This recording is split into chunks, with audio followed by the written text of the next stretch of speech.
Tal como somos, con Carmen Pérez. Tienes que olvidarlo todo, Neo. El miedo, la duda, la incredulidad. Libera tu mente.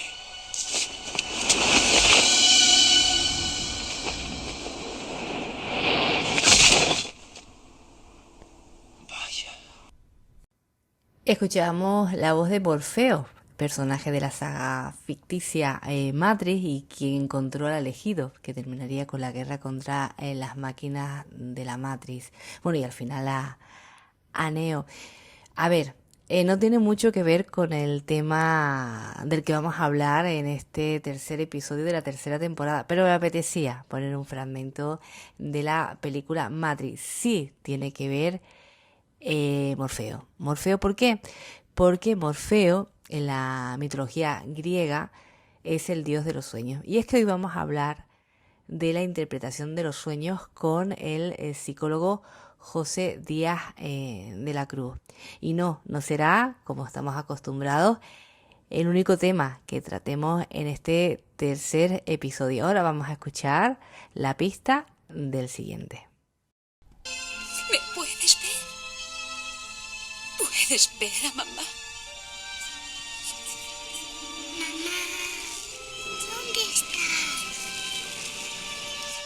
Estamos en casa, hija, estamos en casa. Podrás encontrar una manera de volver a casa con mamá. ¿Dónde estás? No puedo verte, no puedo.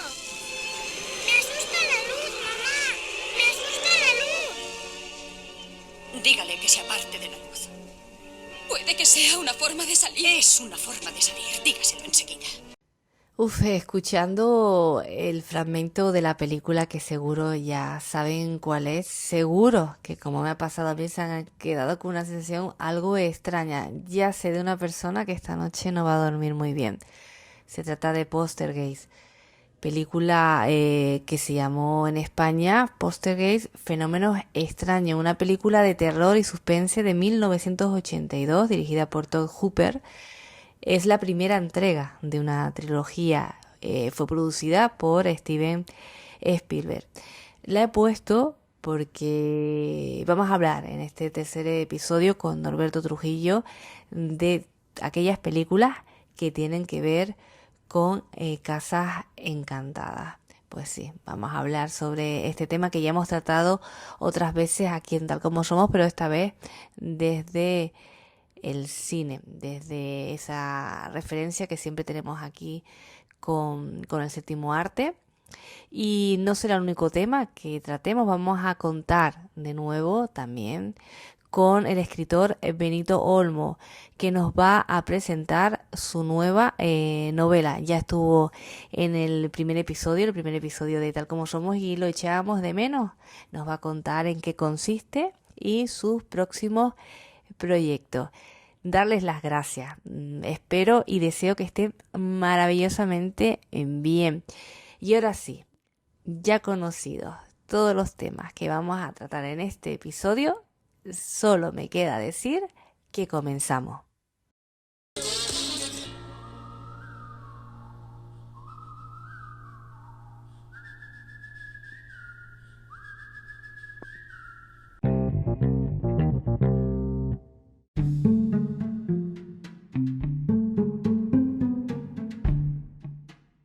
Y llegó el momento de escuchar a José Díaz de la Cruz, psicólogo, que nos va a hablar sobre la interpretación de los sueños. ¿Ciencia o pseudociencia? Seguro que después de escucharlo tendremos esto un poquito más claro.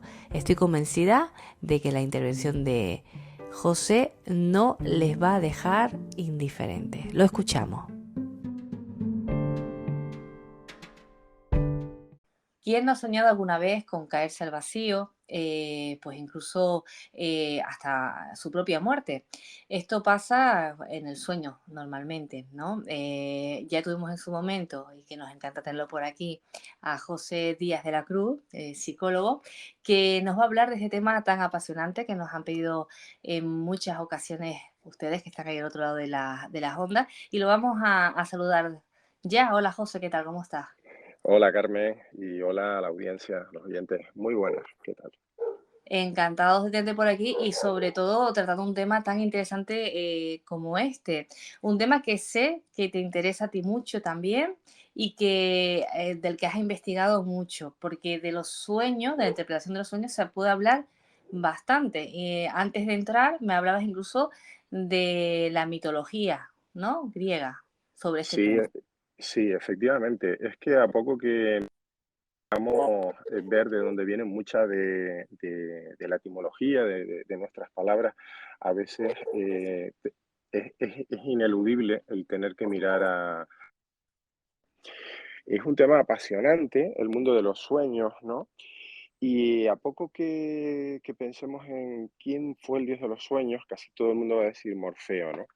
Pero fíjate qué historia tan curiosa, ¿no? Morfeo, a su vez, era hijo de otros dos dioses, Hipnos y Paisitea. Mira, Hipnos era el dios que induce al sueño y su mujer Paisitea era la que se encargaba de la relajación y de los estados alterados de conciencia.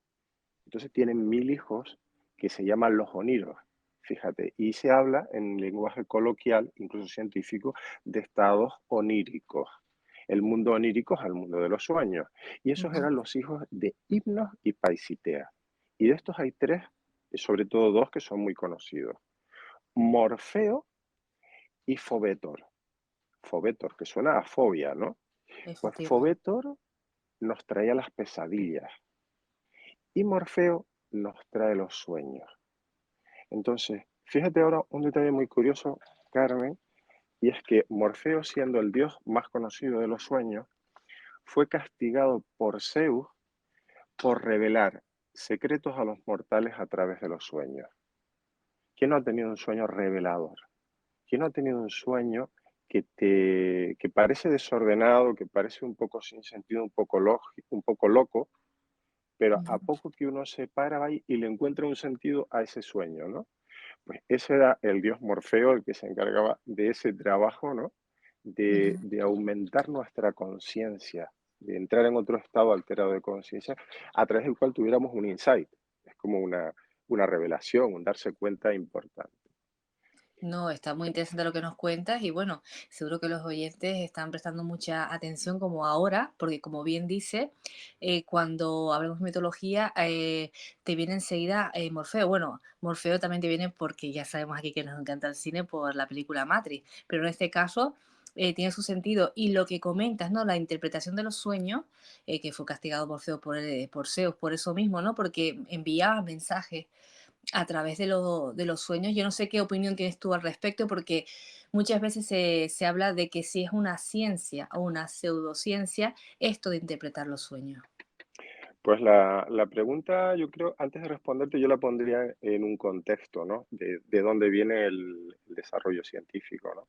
Ujú, Fíjate que hablamos antes de hipnosis, viene de hipnos, ¿verdad? ujú, Y ahora hablamos de interpretación de los sueños. Un maestro de Freud fue Mesmer, que inventa el mesmerismo. Lo que inventa es la hipnosis, algo que ya existía, que ya se, pero es la primera persona, un médico que se para a desarrollar un método para entrar en estados hipnóticos. Y Freud se interesa por ello, pero luego interesa por otra cosa, por la interpretación de los sueños. Es decir, cómo darle significado al mundo de lo inconsciente. Y a través de Freud y del psicoanálisis, todo el mundo de la interpretación de los sueños, digamos que esa es la puerta de entrada a la divulgación más importante que ha habido en este campo, ¿no? ujú. Tú lo has dicho, el psicoanálisis nos viene también a la cabeza. Bueno, tú como psicólogo pues sabrás, bueno, más que cualquiera sobre este tema. Y, y el tema de la hipnosis, ¿no? Porque aquí lo hemos mencionado muchísimas veces, es algo muy utilizado.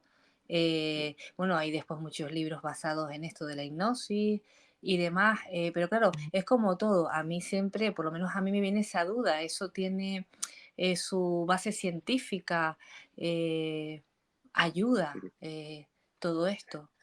Claro. ¿Qué es lo que pasa? Que Digamos que este es un campo en el que la ciencia, entendiendo por quién se ha interesado más por digamos que por el contenido de los sueños, no por la higiene del sueño, que eso desde luego que es importante, ¿no? Porque, a ver, durante el sueño, eh, eh, digamos que esto es tan importante que si no descansamos una serie de horas no nos recuperamos.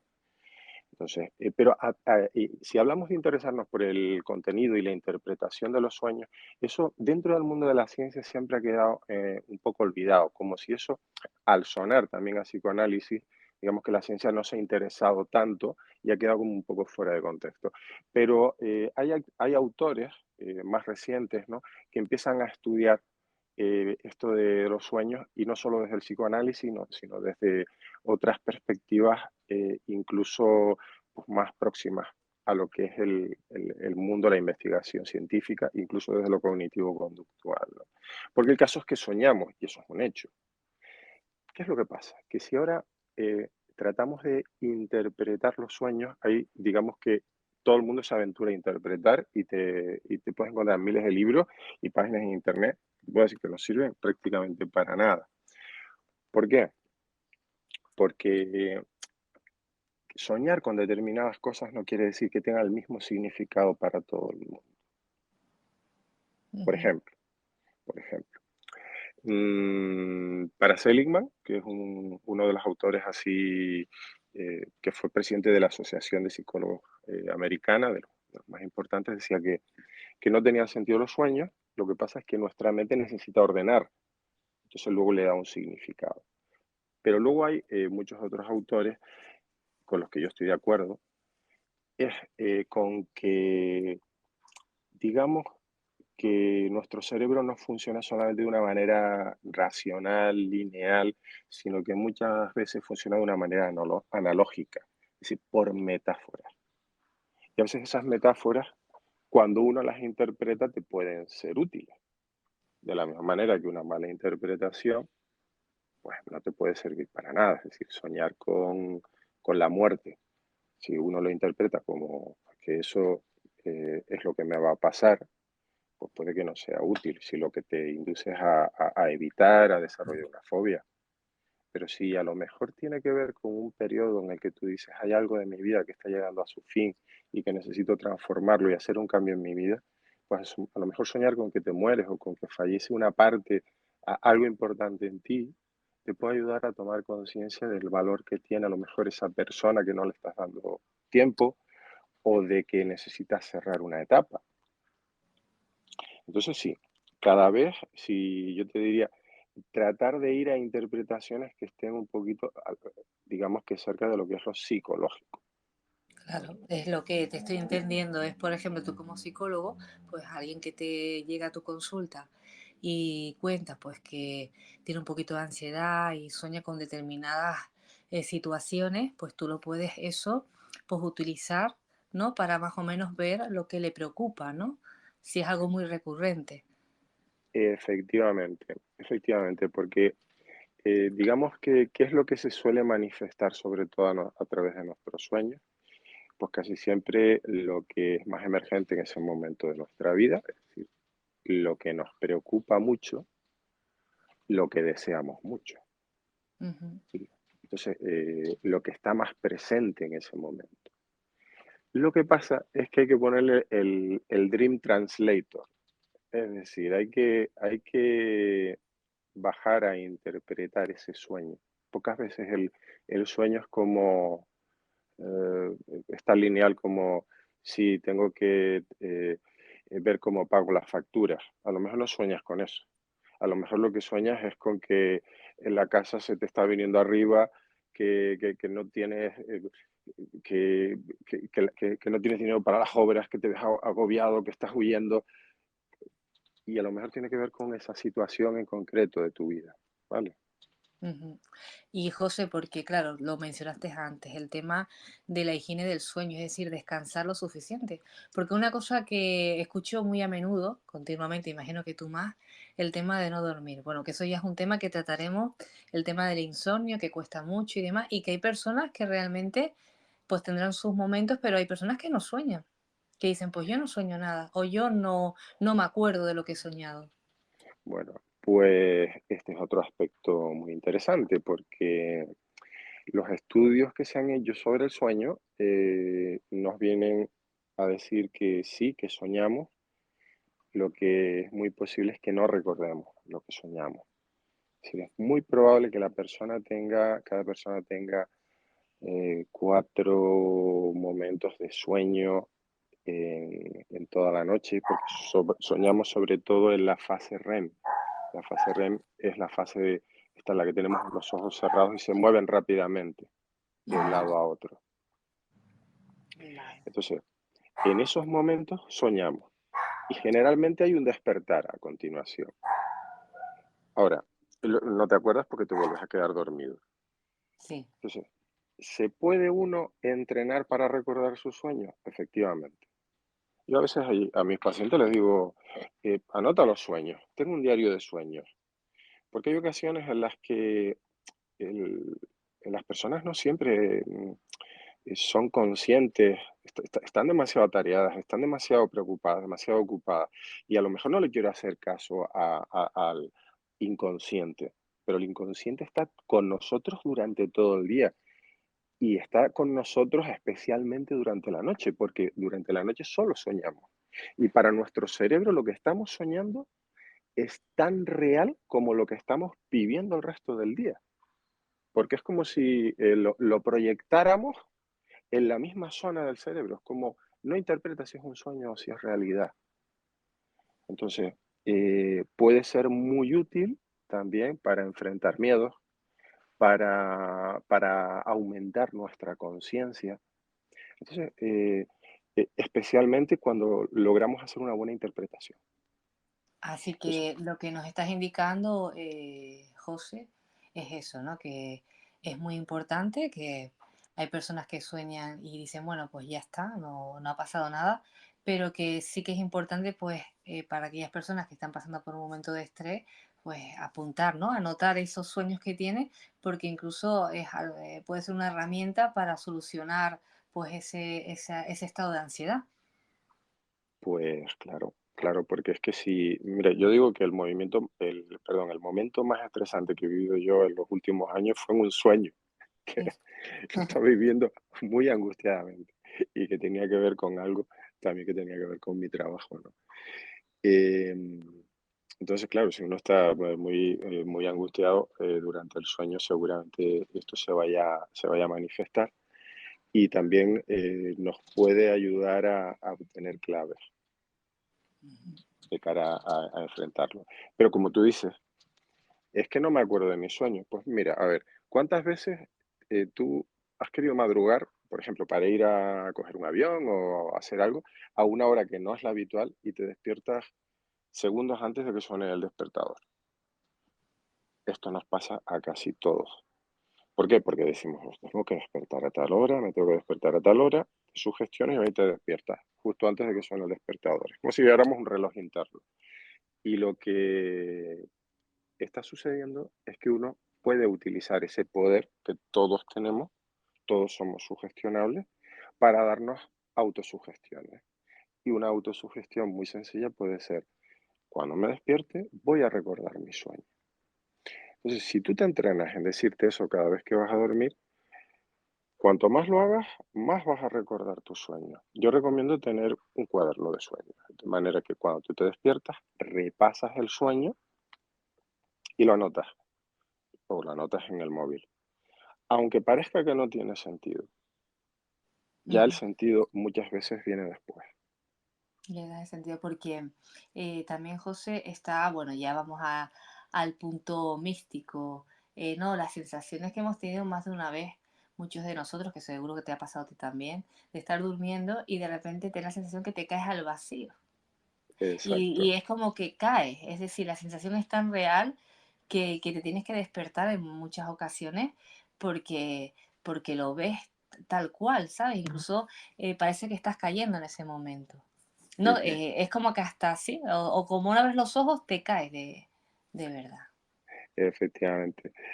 Bien, ahí tenemos la explicación más esotérica y otra explicación un poco más científica, y a mí me gusta dejar espacio para ambas, ¿no? La explicación más esotérica es que nos vienen a decir que estamos haciendo un viaje astral o algo así, ¿no? Y que de Ujú, buenas a primeras uno cae. Esa sensación, igual que otras sensaciones hipnagógicas o hipnopómpicas, suelen venir después de un cambio de ciclo del sueño. Hay ocasiones en las que tenemos alucinaciones táctiles, sonoras, auditivas, visuales, ¿no? Durante el sueño. Y esta podría darse después de terminar uno de los ciclos de esa fase REM del sueño.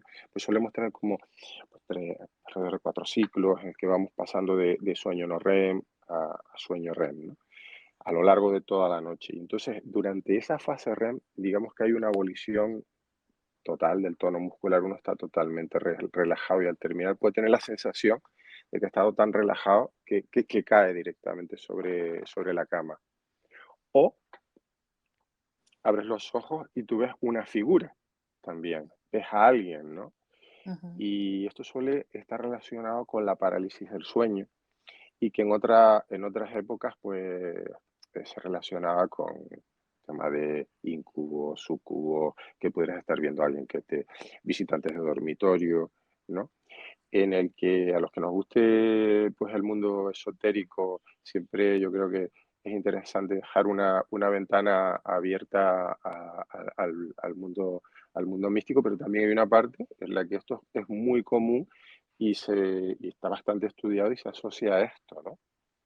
Ujú. No, sí, porque estoy convencida que los oyentes, ahora escuchándote, sobre todo esto último, ¿no? De personas que visitan, ¿no? Mientras duermen, es algo que les habrá pasado, igual que las sensaciones, ¿no? De que alguien te está tocando mientras duermes y te despiertas, abres Ujú. los ojos y no encuentras a nadie o encuentras a alguien. Efectivamente, efectivamente. Y además da mucho susto porque encima cuando te sueles despertar y abrir los ojos y ver eso, digamos que estamos teniendo una alucinación en la que estamos soñando, pero claro, es que nuestro tono muscular está totalmente relajado.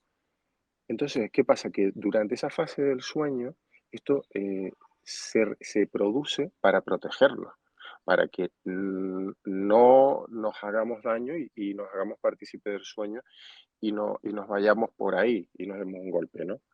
Ujú. Cuando eso pasa, pues tenemos casos de sonambulismo, ¿no? Pero entonces, ¿qué pasa? Que tú ves algo que no debería estar ahí, encima estás paralizado, lo cual es terrorífico, ¿no? Horrible, ¿no? Ese, te digo, esas sensaciones, bueno, yo confieso que yo la he tenido en alguna ocasión ya hace muchos Sí, sí. años y se pasa mal, sí. Mm. Yo recomiendo relajarse, porque es que además, por lo general tampoco puedes emitir sonidos, no Ujú. puedes hablar, que no puedes moverte. Eres un Entonces, observador, observadora, simplemente, ya está. exacto, o sea que quedarse quieto, esperar que con los ojos abiertos, relajarte y generalmente eso que estás viendo se va a difuminar, porque Ujú, es una alucinación y se va a ir. Lo que pasa es que son muy vívidas. Es ujú. como convence a alguien de que eso que está viendo no es un fantasma o de que Ya, no es otra cosa. Te lo digo porque yo también las he tenido, ¿no? ya. Yo me Eh, imagino que eso tiene que ver, vamos a ponerle el punto racional, en momentos de estrés, pienso, ¿no? Que son esas épocas en nuestras vidas que estamos como con más estrés. Yo quiero pensar eso, ¿no? mm, yo también lo creo. Yo creo que sobre todo en momentos en los que hay mucha actividad mental, física, eh, puede estar presente. Uno está como, se va a dormir, está como muy excitado, creo. También hay momentos, ¿no? En la adolescencia, yo fui sonámbulo. A mí siempre me ha Ya, apasionado este sí. tema porque era sonámbulo. Eh, o sea que sí, y en esa época también fue cuando tuve varias de estas situaciones de parálisis del sueño. con lo cual Claro. también estoy Pues mira, familiarizado. coincidimos más o menos porque fue una etapa muy, muy parecida, ¿no? Lo digo Mm, porque seguramente lo que repito muchas veces, los oyentes, ¿no? Que son los protagonistas, pues tienen alguna familiar, algún hijo que está pasando mm, por eso, le ha pasado eso, pues que sepan que no son los únicos, ¿no? Que es algo que pasa más de lo normal. No a todo el mundo le tiene por qué pasar, pero bueno, que está ahí y que es algo a veces habitual en determinadas épocas de nuestra vida. efectivamente, sí. Y bueno, yo te quería preguntar, porque es que me lo comentan. Dice, si tienes la oportunidad de hablar con José, coméntaselo, que esto ya es un tema un poco más profesional, que tú lo que estamos hablando es todo profesional, lógicamente, pero es el tema del sueño, ¿no? De la higiene del sueño, el Ujú, insomnio. Hay personas que es que dicen, es que Carmen, no duermo. mm. Llegan las 12 de la noche y ya saben que hasta las 5 no van a dormir. Y es la cuestión de que si hay algún mecanismo, hay algo que se puede hacer en situaciones como esta. Mm. Pues se pueden hacer, yo creo que varias cosas y bien, y además todo es entrenable. Para empezar, si yo me digo a mí mismo que yo esta noche no voy a dormir, yo me estoy sugestionando a que eso suceda, ¿vale? También lo digo. Pero luego hay otras cosas que no hacemos. Mira, parece que es más confiable ir a comprar melatonina a la farmacia que producirla por nosotros mismos. Esto es una molécula, la melatonina, que induce al sueño y que segregamos de manera natural tan pronto empieza a dejar, a disminuir la luz, porque somos seres diurnos, nos guste o no. Entonces, vamos, una experiencia que para mí ha sido como muy reveladora es estar en un bosque mientras anochece. Notas como hay un periodo de transición en el que parece que el bosque se duerme, hasta que comienzan a despertarse, pues, la fauna nocturna, ¿no? Que nosotros somos fauna diurna, aunque haya gente que diga que no. ¿Y qué pasa? Que esa molécula empiezas a segregarla, porque digamos que nuestra piel, igual que sintetiza vitamina D del sol, ¿no? También sintetiza esta molécula cuando empieza a irse la luz. Pero ¿qué pasa? Que llegó Edison e inventó la bombilla y todos tenemos luz eléctrica y tenemos Netflix y videojuegos Y y móviles. vemos. Exacto. Entonces, digamos que esa molécula yo te diría que hay un punto álgido de secreción de esa molécula, pero ya a las 3 de la mañana ya no la está segregando, ¿eh? Eh, a partir de la una y pico de la mañana ya no se segrega. Lo que se segregó, se segregó. Y se segrega por ausencia de luz. Pero yo llego a casa y en lugar de relajarme me sobreestimulo viendo películas de zombies, viendo lo que quiera, ceno copiosamente, ¿no? Y luego quiero dormir bien. Un poco nos vamos dando cuenta del contrasentido, ¿no? Entonces, Ujú. piensa que nuestro cuerpo tiene la capacidad natural de inducirte al sueño para cuando amanece producirse lo contrario. Empezamos a segregar cortisol para llevar glucosa, es decir, el alimento a nuestras células. ¿Entiendes? Entonces, Ujú. ese efecto alba sería lo contrario de este efecto que nos induce al sueño, que tiene que ver con la reducción de estímulos y la reducción de luz. Entonces, Claro, claro, la gente dice, como no duermo, pues bueno, pues me pongo a ver cosas. Vale, claro, pero entonces sería interesante aprender a relajarnos, ejercicio moderado, no hacer repasos del día, de cómo ha sido el día, o de lo que tengo que hacer mañana, sino aprender a prestar atención a entregar nuestro peso a la cama, sin pretender dormirte, porque si yo me obsesiono con tengo que dormir, se produce un efecto paradójico, que es que yo estoy pendiente a ver si me relajo o no, me frustro, me enfado y luego me tenso. ujú. Así que bueno, las recomendaciones muy claras, José. Ujú, Llegar, intentar desconectar de todo, ¿no? Lo que te pueda estimular. Deporte, eso sí, siempre comentan que antes de las 8, ¿no? Porque eso también te sí. puede estimular. Un buen libro, ¿no? Eso sí. Siempre que no estemos hasta la una leyendo a Stephen King, Por eso mismo, a eso quería llegar, algo, pues bueno, que te relaje, ¿no? Que te haga desconectar un poquito. Importante, que me encanta lo que has dicho, no repasar el día, o por lo Ujú, menos si lo repasa, repasarlo con las cosas positivas. mm, Y sí, intentar, pues, siempre, bueno, el truco, o por lo menos lo mío, lo que suelo hacer, y ya cada cual hace lo que quiere, yo siempre intento dormirme con una ilusión para el día siguiente, ¿no? El sí, hecho sí, de pero que no te quite el sueño, que que no no, te no, lo no, que a veces, nos sobrecargamos de expectativas y luego es como cuando éramos niños y era la noche antes de Reyes. Eh, efectivamente, efectivamente. Uf, Mira, sí, otra cosa dime, importante que te diría, Carmen, es, sí. y estoy de acuerdo con el maestro Sin, es cuando uno tiene sueño, duerme, si puede. Tú llegas al mediodía y dices, no, es que me dijo el médico que no haga siesta. Pamplinas, perdonen que lo diga así, pero si tienes sueño y el cuerpo está entrando en esa onda del ciclo circadiano en el que he almorzado, me noto pesado y tengo un sueño tremendo, permítete descansar porque te estás entrenando en el descansar. Y si duermes 15, 20 minutos, 30 minutos, no más, todavía, vamos, es que ni siquiera entrarás, no te despertarás en una fase de sueño profundo, sino que será reparador. Sería Entonces, eso, fantástico, maravilloso, ¿no? Poder dormir cuando se puede. Entonces, si tienes la oportunidad de que puedes exacto, dormir, hacer una pequeña siesta, como bien dice, pues a descansar. Y como le escuché siempre a mi abuela, hace más dormir que comer. pues a veces sí, es verdad, tenía razón. Bueno, no sé si tendré razón o no, pero yo es verdad que bien sienta, ¿no? O cómo se siente uno de bien cuando sabe o como Mm, cuando siente que ha dormido toda la noche. Pues sí, y duermes mejor.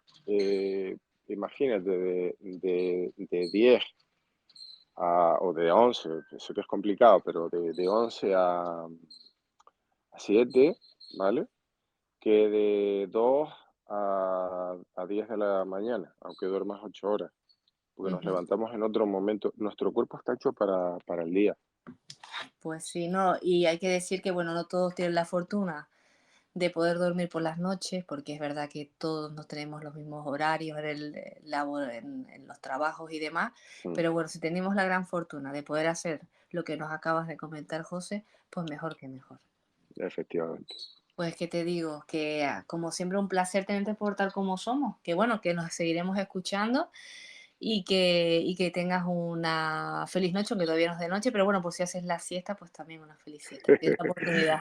Sí, gracias. Pues nada, un placer, Carmen, de estar aquí contigo en este programa y cuando quieras.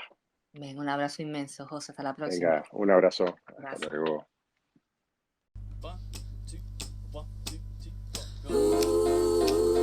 Yeah, I'll be fine. Yeah. Oh, yeah, yeah. Oh, the good Lord knows it. Oh, the good Lord knows it. I left better behind to be fine. Yeah, yeah. Make my mama turn another blind eye. Yeah, yeah, yeah, yeah. Tal como somos, con Carmen Pérez. Porque nadie es perfecto.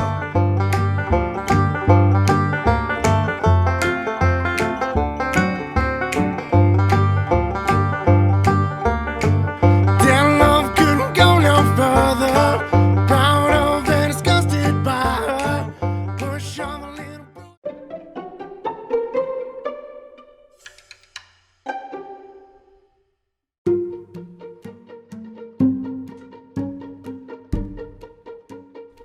El actor y el docente Norberto Trujillón nos hablará en esta ocasión sobre películas donde las casas encantadas son las protagonistas.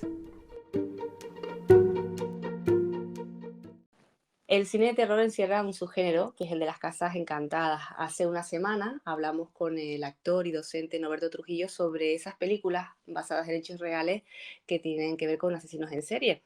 Esta vez vamos a hablar sobre esos lugares aislados, con grandes dependencias, donde maldiciones y fantasmas invitan a no habitar entre sus paredes. Pero aún así hay personas que se arriesgan y hacen caso omiso y aún así se instalan en ellas. ¿No es así, Norberto? Buena, ¿qué tal? ¿Cómo estás? Muy bien, totalmente. Aquí estoy precisamente en mi casa y esperando que no esté encantada. Esperemos que no, aunque bueno, eso nunca se sabe. A lo mejor a veces uno, yo lo estaba comentando el otro día con un, con un amigo, digo, a veces uno está tan cansado que yo creo que aparece un fantasma y ni me entero, ¿sabes? O No, hay le uno dices que pida cita. y ni me entero. Bueno, películas de casas encantadas hay muchísimas y la mayoría de ellas con historias muy dramáticas detrás, incluso fuera del rodaje. Sí, y muchas de ellas, sobre todo cada vez más se utiliza esto de basado en hechos reales, ¿no? Y yo soy poco, poco predispuesto a creer en lo paranormal, ¿no? Sí que es un tema que me encanta, que me llama muchísimo la atención y que hay una parte de mí que quiere que algo de eso exista, a pesar de que tengo la tranquilidad y la certeza de que nada de eso existe, ¿no? Pero aún así, cada vez que veo basado en hechos reales, pues me llama mucho más la atención, ¿no? A ver qué es lo que ha pasado en este tipo de historias, ¿no? Y tendremos, bueno, grandísimas películas, no solo de estas que ponen esa etiqueta, sino de muchas que no directamente se basan en una ficción creada exclusivamente para la película, que hacen películas maravillosas, ¿no?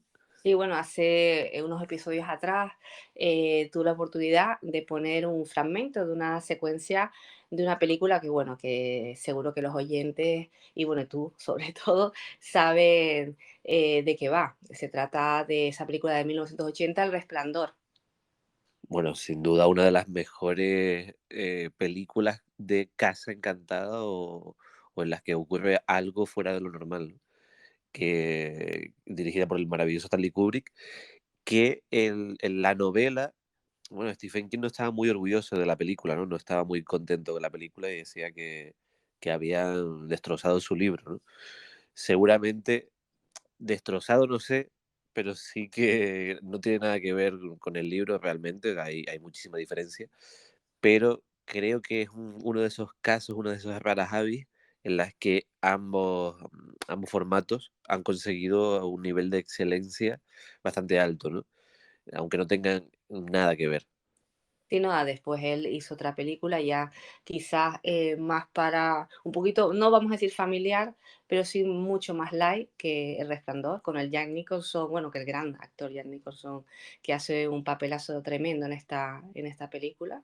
Y de hecho, cuando te pones a mirar sobre películas basadas en casas encantadas, la primera que te sale es esta, El Resplandor. Y no sé si tú tienes ahí en mente otra película, otras películas basadas en casas, en casas encantadas.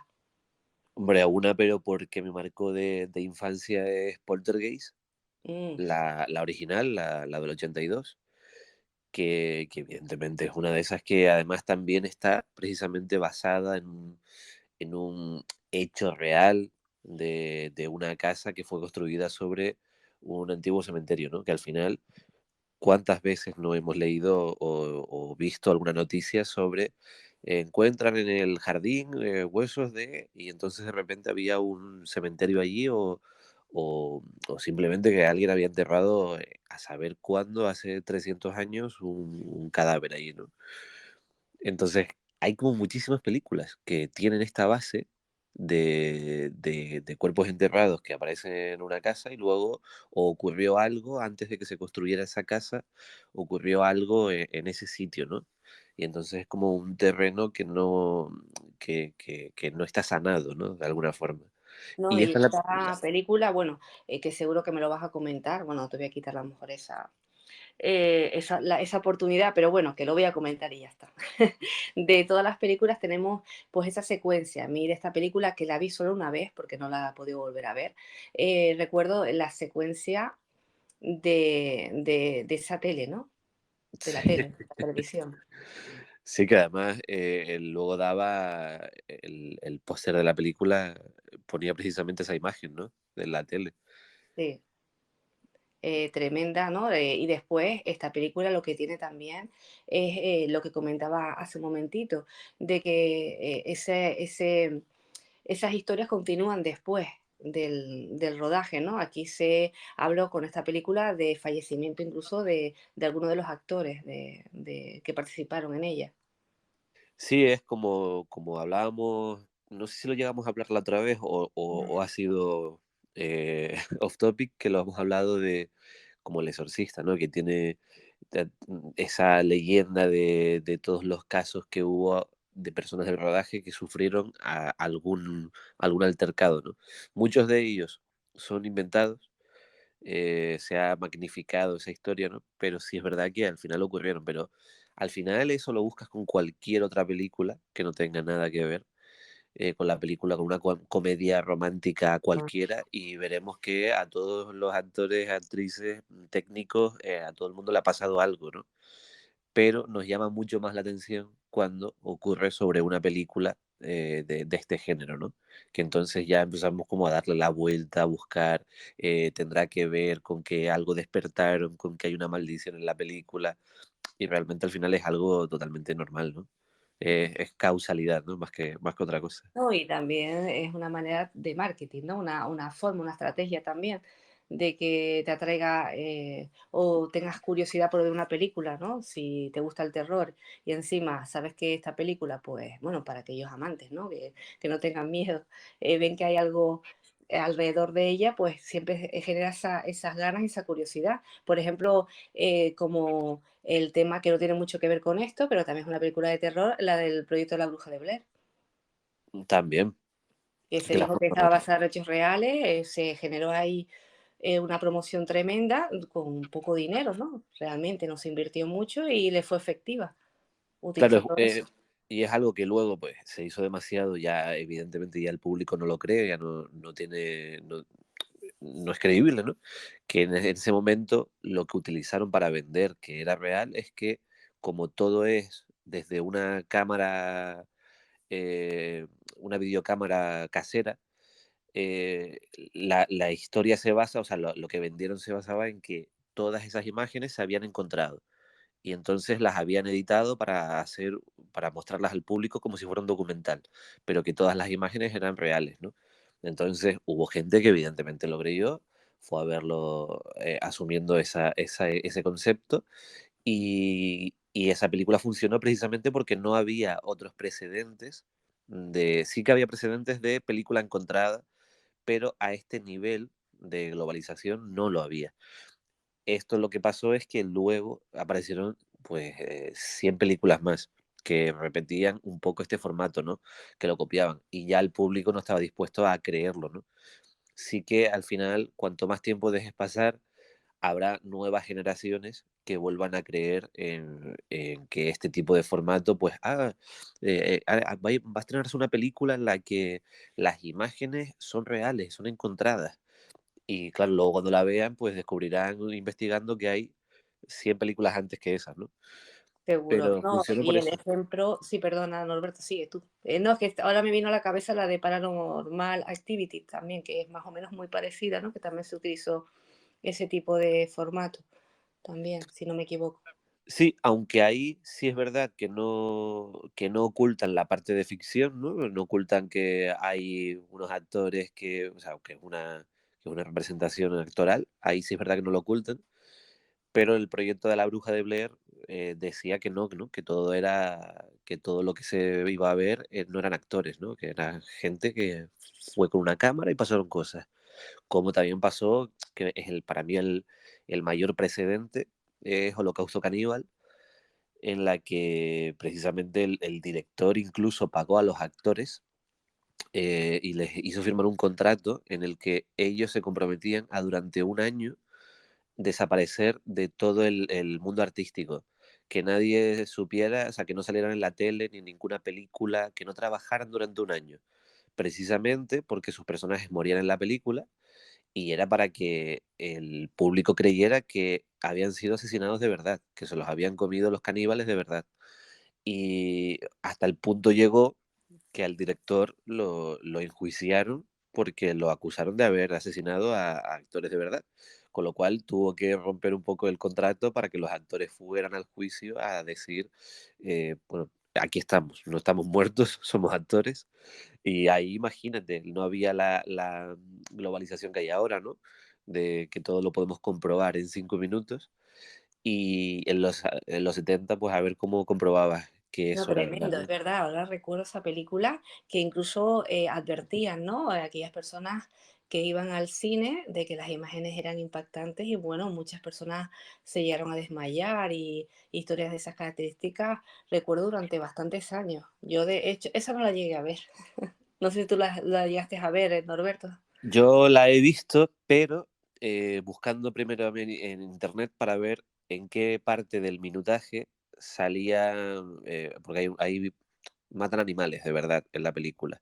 Ah, Y entonces eso no, yo no estaba dispuesto a verlo. Entonces me salté justo esa parte, porque además no cuenta nada en cuanto a la trama, sino que es simple supervivencia de los personajes, pero claro que están matando animales de verdad para la ficción, que el director contó que esos animales que mataban luego pues se los comían allí, que no era matar por matar, pero bueno, que de alguna forma sí que lo era. no hay Entonces, necesidad. esas son las partes que yo no he visto. De resto sí he visto la película y el último eslabón que hay de la película que no se ha conseguido, bueno, descifrar es una, digamos, aborigen del lugar que muere también en la película, muere empalada. Esa chica, sí es verdad que no se ha podido comprobar de ninguna forma, porque dicen que era una chica del lugar y que, pues bueno, le pagaron para hacer esto, explicaron el mecanismo, de hecho mostraron cómo era el mecanismo para que pareciera que estaba empalada, pero claro, como nunca la encontraron a la actriz porque no era una actriz real, era una chica del lugar, pues sí que queda la leyenda de si de verdad era pues alguien que le pagaron para que saliera allí con ese mecanismo o que empalaron a alguien de verdad, ¿no? Siempre existirá esta leyenda ahí. Bueno, tremendo. Bueno, es que se quede en eso, en leyenda, y bueno, que con los medios que hay, pues sabemos que, bueno, como dices tú, ya uno es muy escéptico y lo primero que se cree que es por eso, porque se genere esa historia, esa leyenda alrededor de la película durante toda, ¿no? Toda lo que se pueda. Películas españolas también basadas en casas encantadas, bueno, nos viene a la cabeza la de Los Otros. Sin duda, creo que es el máximo referente español de película de... No sé si Casa Encantada porque al final ahí hay un poco de todo, ¿no? Un poco de la casa, pero también hay un poco de ella, ¿no? Del personaje de ella. Ujú, Que exactamente. puede ser que esté todo en su mente o no. Hay como un mix, pero sí que no deja de ser entrar en el subgénero, subgénero de Casas Sí. Encantadas, ¿no? No, esto es como lo que hablamos que surgió, como siempre, de las conversaciones, lo del sexto sentido, ¿no? Aquí sin spoiler, pero es más o menos algo por el estilo, ¿no? Mejor no contar el final o saber lo menos posible antes de ver la película, porque la clave está en eso, ¿no? Lo que al final descubre. Claro, bueno, ya aquí hemos soltado un poquillo, pero también es verdad que Sí. también es Bueno, verdad que la 2001, peli es de 2001, tiempo, ya, el que no se ha escondido, tiempo ha tenido, ¿no? Porque pero lleva sus añitos ya. Pero bueno, que tampoco vamos a decir mucho más, pero bueno, el papel de ella es impresionante, el de Nicole Kidman. sí, además, este tipo de raras avis, ¿no? Es una película española, pero de españoles habrá equipo técnico y el director, evidentemente, ¿no? Y guionistas. Pero luego todo el reparto, pues son ingleses, americanos, español ninguno, ¿no? Sí, sí. Y el trabajo de Nicole Kidman es maravilloso durante toda la película, pero es que la tensión que genera Amenábar en esa película, cómo dirige la tensión, me parece fantástica, porque en ningún momento estás tranquila mientras ves la película. No hay ningún momento donde estés aliviada, estás todo el tiempo tensa, con esas puertas totalmente cerradas todo el tiempo, la luz casi siempre muy tenue, casi apagada. No llegas a ver mucho nada en todo momento y siempre hay un halo de misterio en todo lo que está pasando, ¿no? Y cada vez que aparece un personaje nuevo, hay un halo de misterio aún mayor. Entonces, se va generando una tensión hasta que, bueno, se descubre el final y me parece soberbio cómo está escrita esta película. No, no, impresionante. Te lo pregunté la vez anterior. Si tuvieras que participar en alguna película de este tema, de las casas encantadas, en qué película, o a lo mejor no, en ninguna, te hubiera gustado participar, Norberto? Pues mira, no sé si diría una película, que habría muchas, pero sí una historia concreta de la que se hiciera una película, que se han hecho muchas, que es precisamente de este relato de Edgar Allan Poe, de la caída de la casa Usher, que a mí siempre me ha encantado Edgar Allan Poe, me parece, si no el mejor escritor que ha habido nunca, uno de los mejores, y, y es uno de los relatos suyos más famosos y de los que más me gusta a mí. Y precisamente va de Casas Encantadas, entonces a mí me encantaría trabajar en una película basada en la caída de la casa Usher. Me parecería Bueno, maravilloso. pues tomamos nota, el cine queda siempre mucho de sí. Seguiremos hablando de cine, Norberto. Bueno, películas, sé que ahora viene una, bueno, que seguro que tú estás más informado de esto que yo. Volveremos a ver a Beetlejuice. Sí, Aprovecho la ocasión. sí, volveremos a ver a Beetlejuice. Hay algunos datos ya, con Jenna Ortega, que es la chica que ha hecho ahora de miércoles, va a ser como de la hija de Winona Ryder. Hay algunos datos que han ido surgiendo, ¿no? Pero precisamente de Casas Encantadas tenemos ya a la vuelta de la esquina el estreno de La Mansión Encantada de Disney. Ay, es verdad que se hizo una también, ¿no? Hace, bueno, Sí. muchísimos años que funcionó bastante bien. Claro que además esto está basada en la atracción que tenían ellos o que tienen en el parque de Disney, ¿no? Pasa lo mismo que con Piratas del Caribe, que Piratas del Caribe es una película basada en una atracción del parque de Disney. Pues esto es lo mismo, ¿no? Una atracción que además yo recuerdo de tener un VHS que mi madre había grabado en la tele, un especial de Disney, no sé, de algún aniversario o algo, y recuerdo perfectamente que contaba una especie de ficción de unos niños que van al parque de Disney, se meten en la atracción de la Casa Encantada y no me acuerdo muy bien de lo que ocurría, pero sí que tengo esas imágenes en mi mente, ¿no? Y algún día encontraré ese VHS y lo pasaré a un formato digital, pero precisamente ahora me da curiosidad ver esta película simplemente por tener un poco de ese recuerdo también de lo que yo vi una vez en un VHS. Esos VHS que espero que cuando lo encuentres esté bien, que seguro que sí, y ya nos contarás si consigues eso, encontrarlo y pasarlo sí, porque yo me ha pasado lo mismo que a ti ahora que me has hecho recordar, así el tema nostálgico, que tengo algunas también, que al final, pues mira, visualizándolas, pues se pierde, ¿no? Esa calidad de imagen, pero bueno, como dices tú, vale más por el tema nostálgico y el recuerdo, ¿no? Sí, sí, sí, sí. Bueno, pues Norberto, un placer tenerte por aquí, un episodio más, y seguiremos buscando temas, que como sabemos los oyentes son los que mandan, así que si nos estás escuchando y tienes alguna sugerencia, pues ya sabes que nosotros encantados que nos la comentes para tratarlo en el siguiente episodio con Norberto. Un abrazo, Norberto, muchas gracias. Bueno, gracias a ti. Tal como somos, con Carmen Pérez. Porque nadie es perfecto. Chardo herdaman sardihe soreyo Chardo yatandahar sambirai sambero.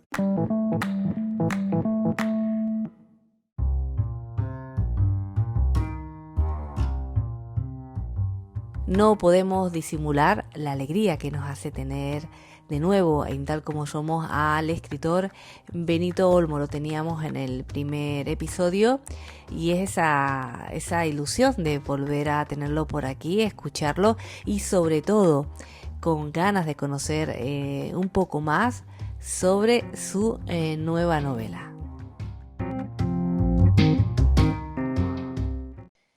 No saben la alegría que me hace volver a saludar a Benito Olmo. Se los comentaba al principio, lo tenemos de nuevo por aquí, por Tal como somos. Estuvo en el primer episodio y bueno, y no para. Se lo comentaba que está pues presentando nuevo libro, Los días felices, hace poquito. Presentaba pues La maniobra de la tortuga, lo pudimos ver muchos de nosotros en la gran pantalla, pero bueno, lo voy a saludar ya directamente. Hola Benito, ¿qué tal? ¿Cómo estás? Hola Carmen, muy bien, encantado de saludarte. Y nosotros también de tenerte, como dije antes, de nuevo por aquí. Se te echaba de menos. Y bueno, nos diste mucha suerte también, hay que decirlo, Anda, en los casi comienzos. nada. Muchísima suerte. Y bueno, lo comentábamos en el primer episodio, bueno, hay que decir que Benito Olmo es escritor, guionista, muchos de ustedes seguro que lo conocen. Tuviste, bueno, uno de tus libros en la gran pantalla. ¿Cómo fue esa sensación? Como todavía imagino que estás con esa, ¿no? con esas sensaciones, ¿no? De haber conseguido pues ese sueño. Sí, pues como tú dices, fue la consecución de un sueño. Yo creo que es uno de esos objetivos que cualquier escritor, cuando empieza en esto, tiene en mente, ¿no? Que algún día tenga la suerte de que una de sus novelas se adapte a la gran pantalla. Y yo he tenido esa suerte de que me suceda, pues, muy prontito, ¿sabes? Yo autoedité mis dos primeras novelas, pero la primera novela que saqué al mercado nacional fue La maniobra de la tortuga, que precisamente la han hecho una peli. Entonces, pues, me ha llegado muy prontito, la verdad. Entonces, una vez cumplido ese sueño, evidentemente, sigo soñando, sigo peleando. Ya hay negociaciones para llevar a la gran pantalla el Gran Rojo y veremos a ver si consigo seguir adaptando novelas y que vaya de forma paralela el trabajo audiovisual y el narrativo, que yo creo que es interesante que ambos mundos confluyan, no solamente desde el punto de vista económico, sino también de proyección, ¿no? Efectivamente, pues bueno, pues ya si me estás diciendo lo de León Rojo, estoy convencida que sí, que en breve la vamos a poder ver en la gran pantalla. Segurísimo, vaya, Ojalá. de hecho, verás que sí. La mayoría de tus novelas, lo comentamos en su momento, van enmarcadas en el género policíaco y criminal, novela negra. Y bueno, y ahora sacas, bueno, ya está, tu nuevo libro, Los días felices. ¿Qué nos puedes decir de esta novela, Benito? Los días felices, pues Los días felices es mi novela más arriesgada hasta la fecha, con mucha diferencia. Es una novela que orbita entre dos temas que me llaman mucho la atención y tenía muchas ganas de darle hueco en una novela. Uno de ellos es el negocio de las peleas clandestinas, las peleas ilegales. Es un negocio millonario y que ahora con las redes sociales y con el streaming está alcanzando un público tremendo. Y el otro tema es el tráfico de personas, pero enmarcado en el tráfico de mendigos, en la mendicidad. Hay empresas, no es un tema que esté muy a la orden del día, porque entiendo que hay otros que ocupan las primeras planas, pero el tráfico de mendigos existe, es real.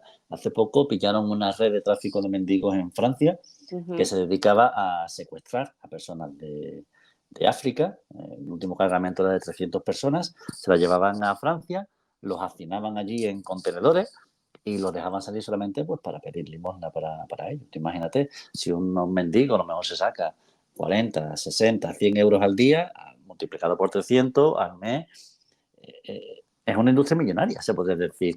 Claro, cuando tú quieres enriquecerte y además no tienes escrúpulos en aprovecharte del más desfavorecido, del que no puede defenderse, pues se crean situaciones como esta. Entonces, estas son las dos situaciones que aparecen en mi novela y que orbitan los personajes entre el tráfico de mendigos y las peleas ilegales. No, y como bien dice, es algo que está a la orden del día. No son noticias que podemos leer en cualquier momento. Esto que nos comentas, pues es una de ellas, pero hasta hace poco también pues encontrábamos pues bueno, otra muy parecida, de que se aprovechaban pues con las líneas de teléfono de extranjería y demás, pero bueno, un gran etcétera que nos podemos encontrar en este sentido.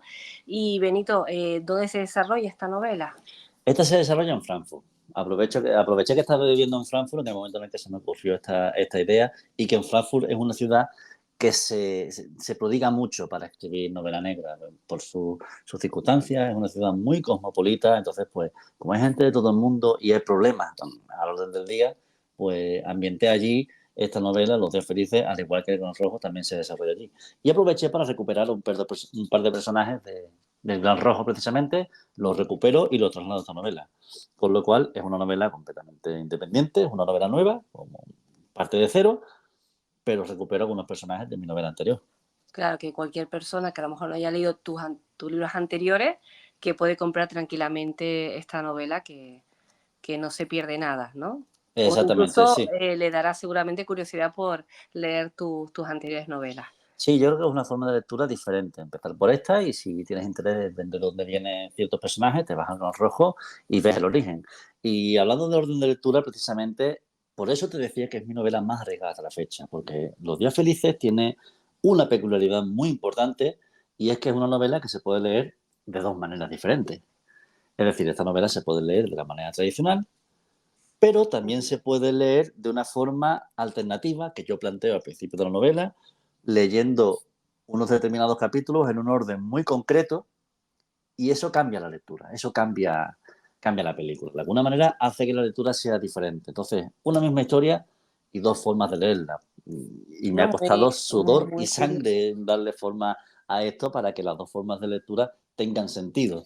Ujú. Pues No, imagínate. es que lo estás comentando y me parece tan complicado, ¿no? Poder llegar a ese objetivo que te planteas, porque esto no es elige tu propia aventura ni nada de eso, ¿no? Lo que estamos acostumbrados No, en su exactamente. momento, sino es Si fuera difícil. Ligeto por aventura sería fácil, sería sencillo. Sí. Yo pongo diversas alternativas, diversos finales y ya veremos lo que sucede, ¿no? Pero en este caso hay una misma historia. Entonces, la historia no cambia. El que cambia es el lector. Ujú. Es el lector porque si eliges la lectura alternativa, si eliges la lectura tradicional, vas a leer una historia, te vas a quedar con ella y oye, para adelante. Pero si lees la lectura alternativa, en esa lectura vas a colocarte con un plano de conocimiento superior, porque vas a ver ciertos acontecimientos que suceden y entonces al empezar luego la novela te encuentras con que las cosas a lo mejor no son exactamente como parecían. Y yo creo que es interesante, como digo, me ha costado mucho trabajo, pero por supuesto me lo he pasado muy bien con este experimento, me lo he pasado No, no, muy un bien, porque experimento, al quiero final decir, Benito, perdona que te interrumpa, porque mira que yo soy una lectora asidua y creo que es la primera vez que escucho algo así. bueno, realmente pues, hay más la colección Caleidoscopio, la de Elige tu Sí, propia aventura, Rayuela, de Cortázar, hay novelas que juegan con eso. Yo creo que al final no hay sí. que perder de vista que esto es un entretenimiento, esto es un juego y también de esa forma le damos un toque de originalidad a la novela, ya es un poco más original. Yo que leo muchísimo, me encuentro muchas novelas y si me encuentro una propuesta original, una propuesta diferente de leer la novela de una forma distinta o de darle la vuelta al libro porque la página está al revés, cosas así, ¿no? Yo cualquier cosa que me saque de lo habitual, yo creo que le agradezco. Y yo creo que como lector lo agradezco y que los lectores agradecen ese soplo de aire fresco, esa novedad. Entonces pensé, ¿qué puedo hacer? Se me ocurrió este juego y dije yo, vamos a ver si sale. Y está saliendo. Y me hace mucha gracia porque muchos lectores me dicen, no, yo lo estoy leyendo de la forma tradicional, pero cuando termine me lo voy a leer otra vez de la forma alternativa. Y está guay, está guay. Yo creo que al final es estimulante, ¿no? Ujú. No, y Benito, ahora que te estoy escuchando, bueno, ya lo he podido ver en tus redes, en Instagram, estás súper contento con esta novela, con todo en general. Yo te noto como súper entusiasmado con ella, incluso hasta los detalles que podemos encontrar dentro del libro. Sí, también es verdad que yo soy una persona muy entusiasta. Yo me ilusiono muy rápido, soy muy apasionada, siempre doy el 100% en todo lo que hago, no me gusta hacer las cosas a media, entonces yo soy entusiasta natural. Pero tengo que decir que de esta novela me siento muy orgulloso, sobre todo ahora que ya están llegando las primeras críticas, las primeras impresiones y están siendo muy positivas. Y claro, cuando sacas una novela y te enfrentas al gran público, la sensación es de, oye, a ver qué va a pasar, ¿no? Porque ya no es mía, ya está en manos de los lectores, ellos decidirán si les gusta, si no, si esto no tiene ni pies ni cabeza, y sin embargo ya están llegando las primeras críticas y están siendo muy buenas, muy positivas. Así que bueno, yo contento como siempre. No, estupendo, ¿no? Eso sí lo sé, que entusiasta y pasional en el sentido de que te gusta lo que hace, disfrutas, porque ya lo comentaste en el primer episodio, ¿no? Tu rutina. Por eso te digo ahora, te voy a preguntar, que seguro que sí, ya estás trabajando en otra, estoy convencida. Estoy trabajando en otra y la tengo tan avanzada que seguramente muy pronto pueda dar una buena noticia, una muy buena noticia. El No, año no, que no, es viene, que, uf. no puedo decir nada todavía, pero el año que viene, agárrense los machos, que viene algo gordo, sí, sí. Qué alegría me das, no, así, y estoy convencida también de lo de, pues que será otra película con alguna de tus novelas, y bueno, que te digo, Benito, que muchísimas gracias por participar en Tal Como Somos, es un placer tenerte por aquí, y bueno, y muy pendientes de lo que estás haciendo. Nada, muchísimas gracias a ti por dejarme este huequecito para expresarme y para contar un poco de mis locuras y nada, cuando quieras. Un abrazo enorme, Benito, hasta la Un próxima. abrazo, chao. Gracias. Llegados a este punto, solo me queda decirles hasta pronto. Gracias por estar ahí al otro lado de las ondas. Saben que Tal Como Somos no sería posible sin ustedes, sí, sin ustedes que están acompañándonos cada semana. Es habitual terminar con una frase. En esta ocasión dice lo siguiente: no es verdad que la gente pare de perseguir sus sueños porque sean mayores. Se hacen mayores porque dejan de perseguir sus sueños. Gabriel García Márquez. Y la canción elegida para terminar este tercer episodio de la tercera temporada viene de la mano del grupo Héroes del Silencio, grupo español de rock radicado en Zaragoza. Es un grupo formado inicialmente por Juan Valdivia, Enrique Bunbury, completado con Joaquín Cardiel y Pedro Andreu a mediados de los 80. ¿Qué les digo? Que sean felices, que disfruten del camino, porque nadie es perfecto. Y recuerden que la vida solo es perfecta en las películas.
y no dejas ahí.